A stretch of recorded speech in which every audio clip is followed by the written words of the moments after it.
What's up, you guys? It's Matt here. This is going to be a fun video. Now, I don't want to bash anybody, so I'm going to come out and say it right from the beginning. I'm not bashing any single person. It's just a thought process, and this has been a long debate that a lot of people had and have still. So I've seen it go on for years and years and years, and it just doesn't get a solid answer. And even the opposite side really doesn't make sense to me. What makes sense to me is what I'm putting forth. So basically the whole thought process behind this video is that a bunch of people try and save as much money as possible. 50%, 70% of their income. They try to be frugal, they try to be thrifty, they try to be sparing, minimalist, saving. They try to do all of these different things, all of these keywords that YouTube basically pushes out because they get a lot of views, right? And no matter what, I don't know if they truly want to save 100% of their income, if they're telling everybody to save 100% of their income, or if they just want to basically get those views and get those keywords that YouTube is pushing out. That's what I mean when I say, is Stephan killing the economy? Are people that save 50% or 100% of their income killing the economy? And that's what I wanted to get into here. So you see on YouTube, there's a huge trend of videos that are people that are minimalists, people that save 50% of their income, people that want to be frugal, people that save 100% of their income, save, save, save. It's everything is about saving money. And I totally understand that. I've always been an advocate for saving money. I save money all the time, but do I save that much money? No. Is it healthy for the economy? In my opinion, I don't believe so. And this is the whole reason why I wanted to make this video. And I understand that if a couple of people do it and become millionaires, it's fine. But if everyone does it, I mean, it doesn't seem like the economy would be fine. People argue the opposite side and say that the economy would be fine, but it doesn't seem that way. Like, what if everybody followed Stephan's direction or Nate O'Brien's direction, and all of these people that want to save money and that create these videos of saving 100% of their income and saving as much as they can? What would happen if everybody followed their direction? Or what would happen if even half the country followed their direction? You know what? Let's do one better. What would it be if a third of the country decided to follow their direction? To tell you the truth, this can go on because even if we have a tenth of the country follow their direction, the economy would start tanking. And that's the way that I see it. It just doesn't make sense. If you look at all of the numbers, it does not make sense at all for people to save 50% of their income or 100% of their income. So that's the huge debate for a number of years. So many people have had this debate. Economists have had this debate, and some people wanted to argue other sides just because they wanted to remain in the picture of, understanding personal finance and understanding the economy. That's not the argument that you should have, because you can physically see that if you do not have people that spend money, it could be detrimental to our economy. So that being said, I wanted to basically go through some numbers of what I see at really top level, really high level, and nothing that's truly in detail. So let's get into these numbers of the economy, and then we can break down what I think will happen and what I believe will happen, because it's all speculation, because I don't believe it ever will happen. 10% of the country will not follow Stephan and Nate O'Brien, will not follow the people that save as much money as they possibly can. They just won't, because people want to spend. So I'm just trying to play devil's advocate here. If that did happen, then what would happen? So consumer spending is a huge piece of GDP, which I'm told we shouldn't be using GDP in the first place. But to really understand the numbers, you're going to be using GDP. But you have consumer spending at $14.67 trillion as of the third quarter of 2019. That makes up 68% of the U.S. economy. 68%. That's, if you were a D student in college and high school, you're passing. If you take that all away, you're not passing anymore. So that's the way you want to think about it. Very, very simple way of thinking about it, but 68% of the U.S. economy, if 10% is taken away, you're at a 58%, you're failing. If you take away 20% or 30%, you're obviously failing. So that's the way that I look at that. Consumer spending at 68% is huge. The Bureau of Labor and Statistics reported that Average American spend in 2017 was $60,000. This was all brought up by basically listening to Andrew Yang. If you have not listened to Andrew Yang, I've listened to him in a number of occasions, not just when he was running for president, but years before that, just because he has a lot of great ideas for some change, for understanding the economy, for building up the economy. And he says that when people spend money and the money circulates through your local businesses and through your economy, that the economy is stronger, it's healthier, and you can just benefit so much. Businesses start to thrive in that whole business model if money is circulating through. Just imagine if that money stopped. Is that healthy for your local businesses? Is that healthy for your economy? No.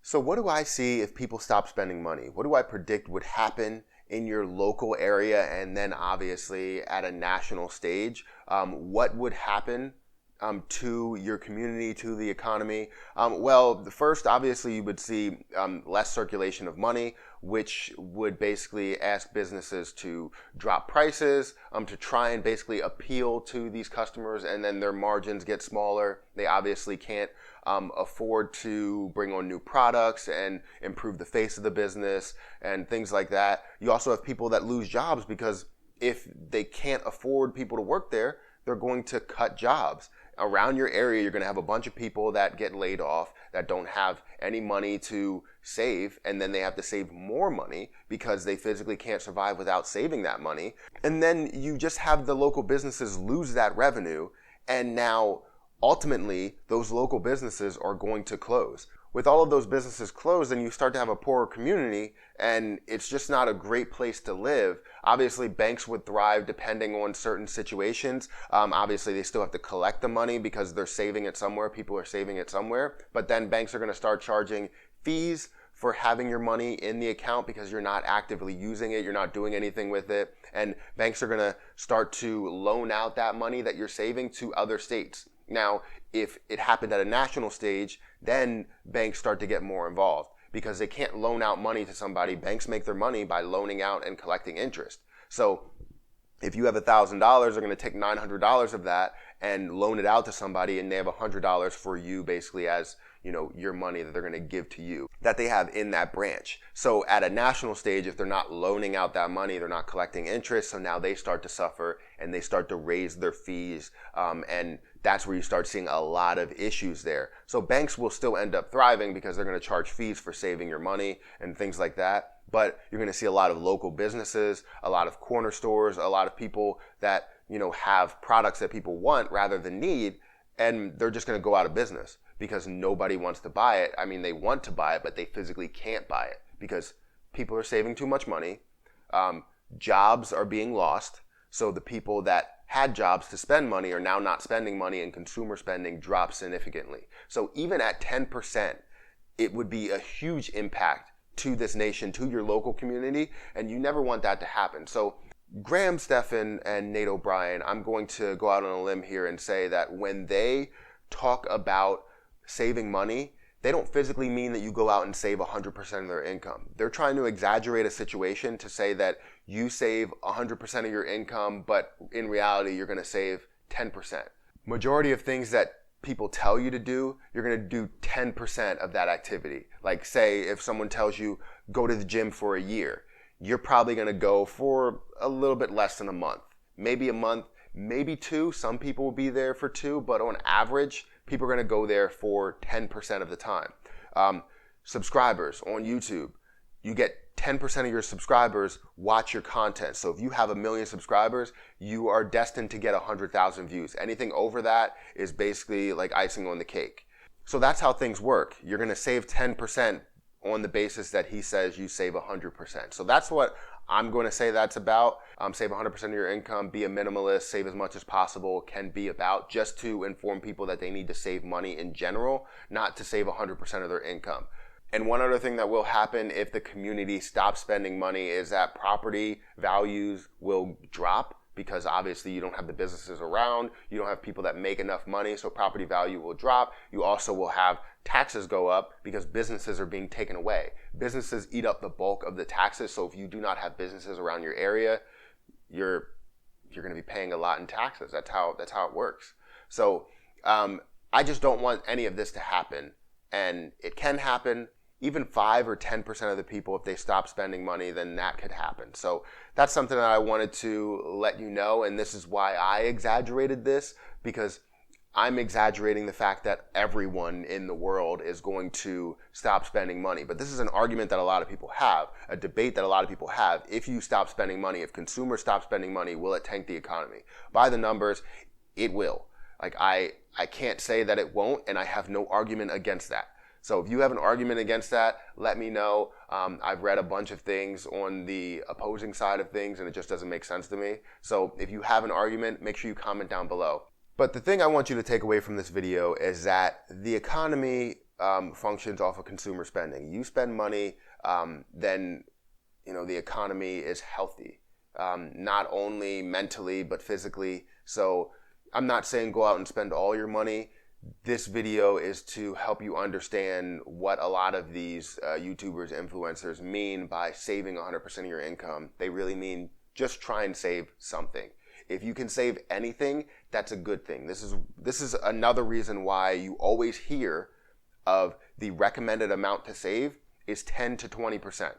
Never more than that, because that could be detrimental to the economy, drop consumer spending, and then we have an issue. So 10 to 20%, make sure you take your money. If you have $100,000, save $10,000 of that money, put it away in whatever you want, index funds, put it away in just a random stock if you wanted to. And I don't mean absolutely random, because you don't want to put it in penny stocks, but you still want to put it away somewhere. Even if it's a high interest savings account, put it somewhere where it's growing, and save your money. 401k, Roth IRA, put it somewhere. And that's the whole thought process behind this video, is to help you understand that they don't mean save 100%. They mean try and save something, because majority of America, 70%? 70% of Americans don't have $1,000 in their savings account. I might be wrong on that percentage, and I've quoted this before, but 85% of statistics are made up on the spot. So yeah, that's my whole thought process of this video. Hopefully you enjoyed it. If you did, make sure you hit the like button. That helps me out a lot. It seriously does. Also hit the subscribe button on this video. And I do a giveaway every single week. I give away 2 Amazon gift cards at the end of the week. And all you have to do in order to enter that giveaway is just comment on at least one video for the week, like at least one video for the week, and also be subscribed to my YouTube channel. If you do all those things, then you get 1 ticket in the hat. If you want multiple tickets, then just comment on multiple videos. If you want to see the structure of that giveaway, I'll have the video up in the cards. It'll probably be there from the beginning of the video, so make sure you check out that video. It will tell you everything you need to know about the giveaway. But thank you for watching. I really appreciate it, but I'm going to have to get out of here. And until next time, I'll see you guys later. Oh, and I'm really not bashing any single person. I don't like to do that, and I want to make that known that I'm not bashing anybody. So with that being said, I'm going to get out of here.